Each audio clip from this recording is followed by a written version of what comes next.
जय हिंद दोस्तों। तो कैसे हैं आप लोग? उम्मीद है आप लोग अच्छे होंगे, मस्त होंगे, स्वस्थ होंगे, जबरदस्त होंगे। आज के हम इस वीडियो में बात करने वाले हैं बौद्ध साहित्य और जैन साहित्य के बारे में, क्योंकि कल वाली वीडियो में हमने चर्चा कर लिया था ब्राह्मण साहित्य के बारे में।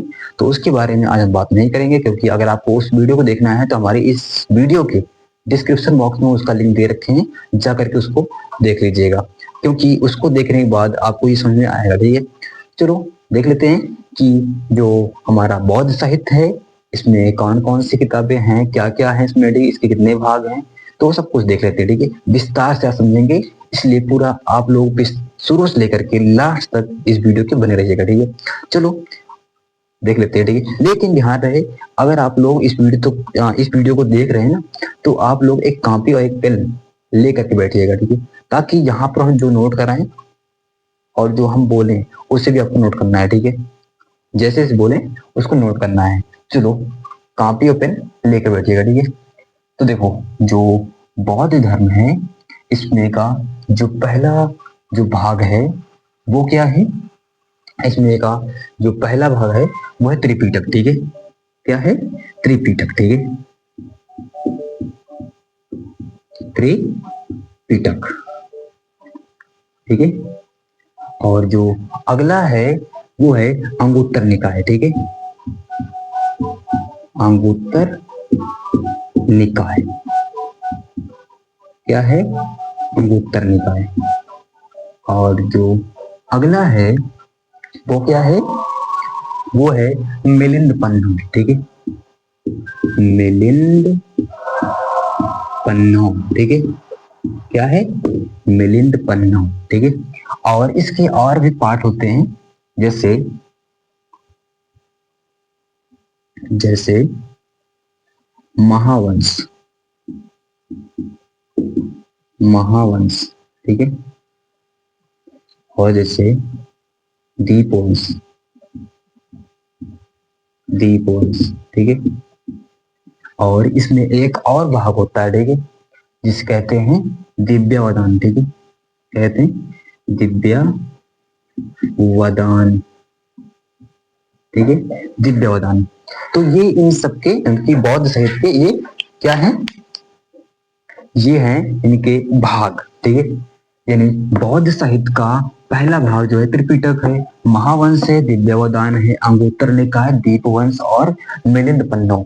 ये इन सबके भाग हैं। ठीक है, जिसमें से जो त्रिपिटक है, जो त्रिपिटक है, इसमें 3 पुस्तकें आती हैं। ठीक है, कौन कौन सी आती हैं? तो वो हैं, यहाँ पर आप लोग इसको बना करके लिखिएगा। ठीक है, तो त्रिपिटक में पहला आएगा विनय पिटक, विनय पिटक। ठीक है, और अगला जो है वो है सूत पिटक। ठीक है, सूत पिटक। ठीक है, और जो अगला है वो है अभिधम्ब पिटक। ठीक है, क्या है? अभिधम्ब पिटक। ठीक है, धम्ब पिटक, पिटक। ठीक है, तो ये 3 जो हैं ये त्रिपिटक के भाग है। ठीक है, यानी त्रिपिटक में 3 पुस्तकें आती हैं। ठीक है, कौन कौन सी? विनय पिटक, सूत पिटक, अभिधम्म पिटक। ठीक है, और ये महावंश अलग पुस्तक है, दिव्यावदान, अंगुत्तर निकाय, दीपवंश और मिलिंद पन्नो, ये सब जितनी पुस्तकें हैं ये सब बौद्ध साहित्य की पुस्तकें हैं। ठीक है, समझे ना?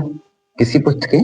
बौद्ध साहित्य की। ठीक है, तो चलो अब आप लोग हेड डालिए बौद्ध साहित्य, और इन सब का मैं कहता हूँ एक वो लिखा देते हैं। ठीक है, पॉइंट लिखो। लिखना क्या है इसमें? लिखना है, लिखो, पहला पॉइंट लिखना है। ठीक है, हेडिंग क्या क्या डालना है? बौद्ध साहित्य। इसमें का पहला पॉइंट लिखना है बौद्ध धर्म से जुड़े, लिखो, बौद्ध धर्म से जुड़े साहित्य को बौद्ध साहित्य कहते हैं। बौद्ध धर्म से जुड़े, बौद्ध धर्म से जुड़े साहित्य को बौद्ध साहित्य कहते हैं। ठीक है, हो गया? जिसमें जिसमें जिसमें हो गया, जिसमें सबसे प्रमुख त्रिपिटक है, जिसमें सबसे प्रमुख त्रिपिटक है, जिसमें सबसे प्रमुख त्रिपिटक है। ठीक, अब अगला नेक्स्ट पॉइंट लिखिए। अगला है त्रिपिटक साहित्य में, त्रिपिटक साहित्य में सूत पिटक महात्मा बुद्ध के नीति वचन है। त्रिपिटक, त्रिपिटक साहित्य में, यानी कि जो त्रिपिटक है, इसमें त्रिपिटक जो साहित्य है, इसमें सूत पिटक में महात्मा गांधी के क्या है, नीति वचन है। ठीक, इसमें नीति वचन है। आगे लिखो, तथा विनय पिटक ग्रंथ में, तथा विनय पिटक ग्रंथ में बौद्ध धर्म के संघ से जुड़े, बौद्ध धर्म से संघ से जुड़े विधि विधानों पर चर्चा किया गया है। विधि विधानों पर चर्चा किया गया है। हो गया। अब अगला नेक्स्ट पॉइंट लिखो। अगला पॉइंट है अभिधम्म पिटक ग्रंथ। अभिधम्म पिटक ग्रंथ, जो अभिधम्म पिटक है, ये जो ग्रंथ है, लिखना है अभिधम्म पिटक ग्रंथ बौद्ध धर्म दार्शनिक चर्चा करता है। अभिधम्म पिटक ग्रंथ बौद्ध धर्म दार्शनिक चर्चा करता है। हो गया।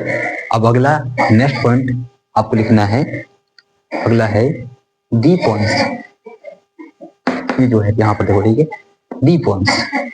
दीपवंश महावंश दिव्यावदान ग्रंथ, यानी कि ये सब क्या है, ग्रंथ है। ठीक है, तो महावंश, दिव्यावदान, दीपवंश ग्रंथ। देखो, दीपवंश महावंश दिव्यावदान ग्रंथ से मौर्य वंश के इतिहास पर प्रकाश डालता है। मौर्य वंश के इतिहास पर प्रकाश डालता है, यानी कि जो दीपवंश है, दिव्यावदान है और महावंश है, ये जो ग्रंथ हैं, इन सभी ग्रंथों में हमें मौर्य काल की सूचनाएं प्राप्त होती हैं। ठीक है, यानी मौर्य काल में क्या हुआ, ये चीज हमें पता लगता है। ठीक है, किस चीज से, तो दीपवंश से, दिव्यावदान से और महावंश ग्रंथ से। ठीक है, इसी से हमें मौर्य काल की सूचना प्राप्त होती है। ठीक है, चलो अब अगला अगला लिखना है मिलिंद पन्नौ। अगला मिलिंद पन्नौ ग्रंथ, मिलिंद पन्नौ ग्रंथ पाली भाषा में लिखा गया है। जो ये ग्रंथ है, ये पाली भाषा में लिखा गया है। ठीक है, किसमें लिखा गया है, पाली भाषा में लिखा गया है। ठीक है, तो हो गया, यानी कि ध्यान देना, जो त्रिपिटक है, इसमें सूत पिटक क्या बताता है, अभी आप लोग देखे थे। ठीक है, तो ये बुद्ध, जो महात्मा बुद्ध थे, उनके नीति वचन को सूत पिटक बताता है। ठीक है, अभी लिखवाया इतना अच्छा।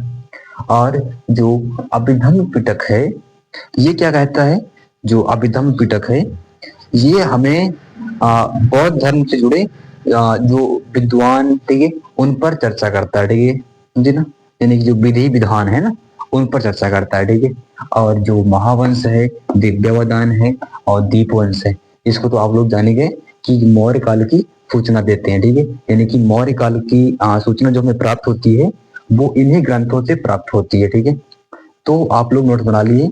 चलो अब हम नेक्स्ट करेंगे जैन धर्म। यहीं पर बौद्ध धर्म समाप्त होता है। ठीक है, अब हम शुरू करेंगे जैन धर्म। ठीक है, चलो अब वो इसको एक बार स्क्रीनशॉट मार लीजिए और फिर आगे बढ़ते हैं। ठीक है, हो गया। चलो अब हम बढ़ते हैं आगे। ठीक है, तो इसको मिटाते हैं, फिर हम बढ़ते हैं आगे। ठीक है,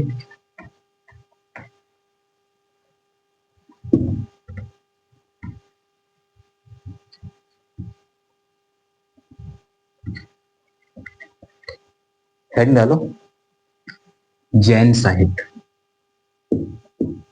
जैन साहित्य। अगला हेडिंग है जैन साहित्य। ठीक है, बौद्ध साहित्य आप लोग देख लिए। अब देखना है जैन साहित्य। ठीक है, जैन साहित्य के कितने भाग हैं, ये क्या क्या इसमें रहता है, ठीक, सब कुछ जानेंगे।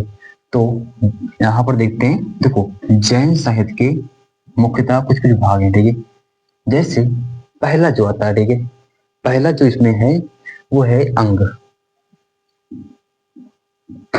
अंग, ठीक है, अंग। दूसरा जो है वो है उपांग। क्या है, उपांग है। ठीक है, यानी पहला अंग, दूसरा उपांग, और जो अगला आएगा वो है भद्रबाहु चरित। क्या है, भद्रबाहु, भद्रबाहु चरित। ठीक है, और एक और लास्ट है, उसका नाम क्या है, तो उसका नाम है परिशिष्ट पर्वन। ठीक है, परिशिष्ट पर्वन। ठीक है, ये है, यानी कि जैन धर्म के जो ग्रंथ है मेन वो क्या है, पहला अंग है, दूसरा उपांग है, और तीसरा भद्रबाहु चरित, और ये परिशिष्ट क्या है, पर्वन। ठीक है, ठीक है। तो अब इसको यहाँ पर हम हेड डालते हैं और लिखना है इसको। ठीक है, लिखना क्या है, लिखो, इसमें का छोटा सा पॉइंट है एक, उसको लिखना है। ठीक है, लिखना है, लिखना है जैन साहित्य के, लिखो जैन साहित्य के अंतर्गत अंग, उपांग, भद्रबाहु चरित, परिशिष्ट पर्वन जैसे ग्रंथ प्रमुख हैं। ठीक है, बस इसमें का यही है कि अंग, उपांग, भद्रबाहु चरित, परिशिष्ट पर्वन जैसे ग्रंथ प्रमुख हैं।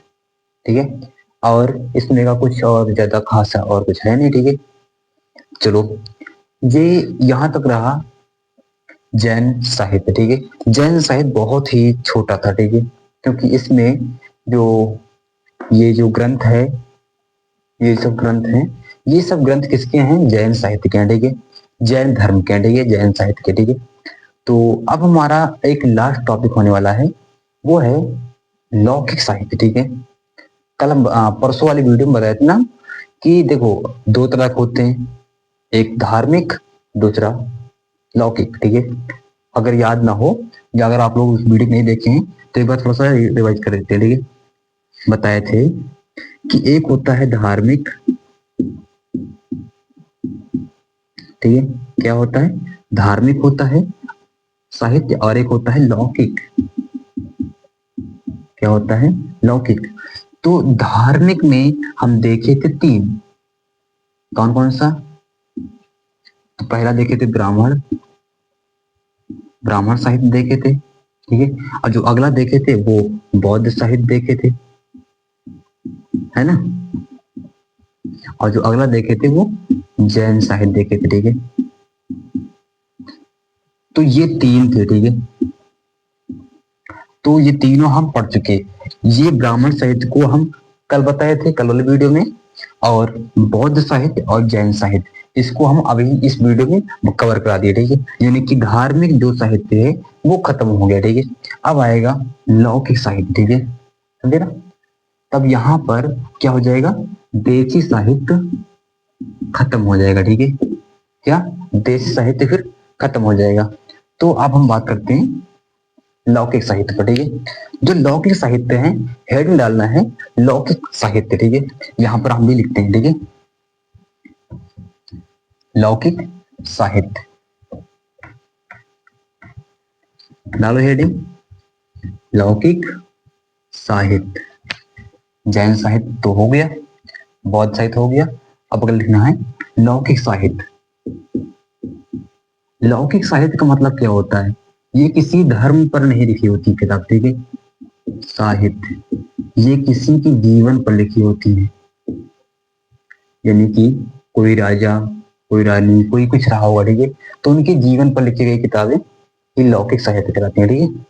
तो इसमें लिखना है, ठीक है, इसमें पहला पॉइंट लिखना है, यह वह साहित्य है जिसमें धार्मिक विषय वस्तु को छोड़कर, लिखना है, यह वह साहित्य है जिसमें जिसमें धार्मिक धार्मिक विषय वस्तु वस्तु को छोड़कर,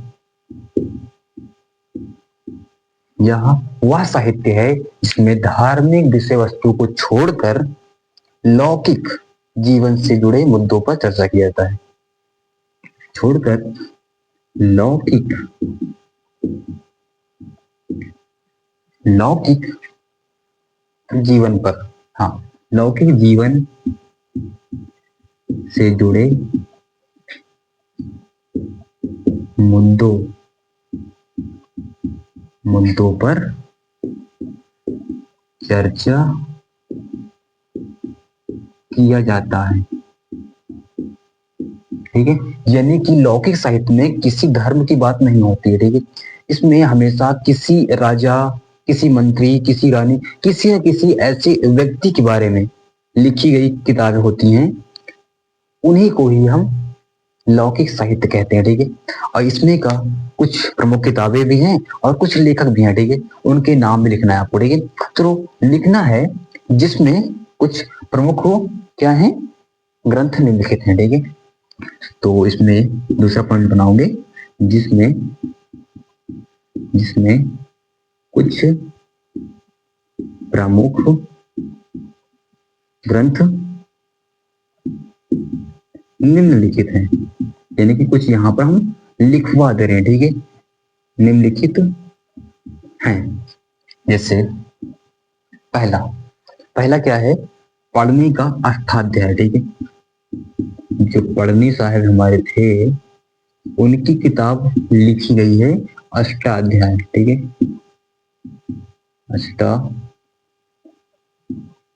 अष्टाध्याय ठीक है, अष्टाध्याय, ठीक है। इस अष्टाध्याय में ही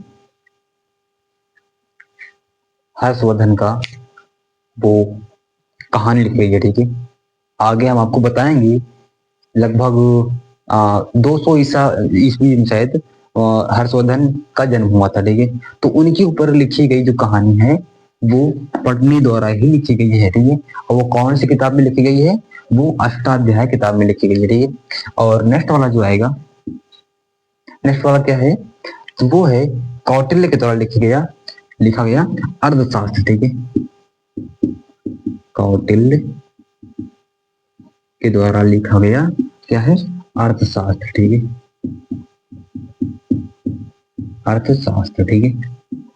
अर्थशास्त्र को किसने लिखा है, तो कौटिल्य, जिसे हम चाणक्य भी कहते हैं, ठीक है, क्योंकि वो कौटिल्य को चाणक्य भी कहते हैं, ठीक है।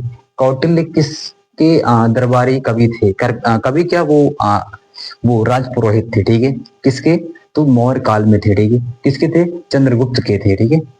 तो तीसरा लिखना है, तीसरा है पतंजलि का महाभाष्य है, ठीक है, क्या है, पतंजलि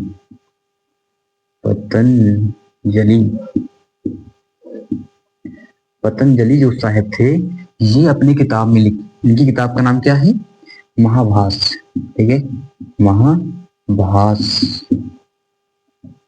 महाभाष्य, ठीक है। पतंजलि किताब का नाम क्या है, महाभाष्य। चौथा जो आता है ये बाणभट्ट, सॉरी, यहाँ पर पढ़ने का अष्टाध्याय में हर्षवर्धन नहीं है, ये जो है इनका बाणभट्ट है, ठीक है, क्या है, बाणभट्ट है, ठीक है, बाणभट्ट है, ठीक है। बाणभट्ट का जो है ना हर्षचरित, इसमें लिखा गया है हर्षवर्धन के बारे में, ठीक है, यहाँ अष्टाध्याय में नहीं लिखा गया, ठीक है। तो बाणभट्ट के द्वारा जो लिखा गया है हर्षचरित चरित, इसमें हर्षवर्धन के बारे में लिखा गया है, ठीक है। हर्षवर्धन के जीवन पर बाणभट्ट ने लिखा है, ठीक है। कौन सी किताब में? तो हर्षचरित में लिखा है, ठीक है। चलो पांचवा जो है, पांचवा कौन सा आता है? ये है चंद्र बरदाई द्वारा पृथ्वीराज रासो लिखा गया, ठीक है। चंद्र बरदाई, चंद्र बरदाई द्वारा लिखा गया पृथ्वीराज रासो, पृथ्वीराज रासो, ठीक है। जो पृथ्वीराज रासो लिखा गया है, इसको किसने लिखा है? तो चंद्र बरदाई ने लिखा है, ठीक है। छठा और लास्ट, ये है कालिदास, कालिदास के द्वारा लिखा गया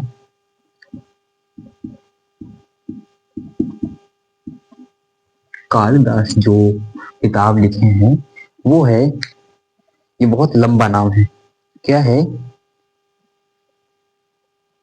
अभि अभिज्ञ जस कुंतलम, ठीक है। क्या है? अभिज्ञ अभिज्ञ जस कुंतलम, ठीक है। अभिज्ञ जस कुंतलम, ठीक है। इतना लंबा नाम रखते हैं, ठीक है, कालिदास। तो ये सब पढ़ने का अष्टाध्याय, कौटिल्य का अर्थशास्त्र, पतंजलि का महाभाष्य, बाणभट्ट का हर्षचरित, चंद्र बरदाई का पृथ्वीराज रासो, कालिदास का अभि क्या है ये अभिज्ञा अभिज्ञ जस कुंतलम, ठीक है। तो ये जो इतना ये सब है ना किताबें, तो ये सब किताबें लौकिक साहित्य की किताबें हैं, ठीक है। यानी कि इसमें जितनी ये किताबें हैं, इनमें कोई भी धर्म नहीं लिखा गया, ठीक है। किसी भी धर्म के बारे में इन सब किताबों में नहीं लिखा गया है। इन सभी किताबों में किसी न किसी के जीवन के ऊपर, ठीक है, लिखा गया है, ठीक है। तो ये रहा लौकिक साहित्य, और यहीं पर लौकिक साहित्य खत्म भी होता है, ठीक है। तो हम अब, अगर आपको ये वीडियो आपको अच्छा लगा है तो लाइक करना और सब्सक्राइब करना, ठीक है, हमारे चैनल को। और हम कल के वीडियो में समझने वाले हैं विदेशी साहित्य को, ठीक है। क्या क्या जानने वाले हैं? तो विदेशी साहित्य जो हमारे भारतीय प्राचीन इतिहास को जो लिखे हैं, ठीक है, उसके बारे में हम लोग जानने वाले हैं, ठीक है। तो बस आज के लिए इतना ही, और कल मिलते हैं कल वाली वीडियो में। तब तक के लिए जय हिंद, वंदे मातरम।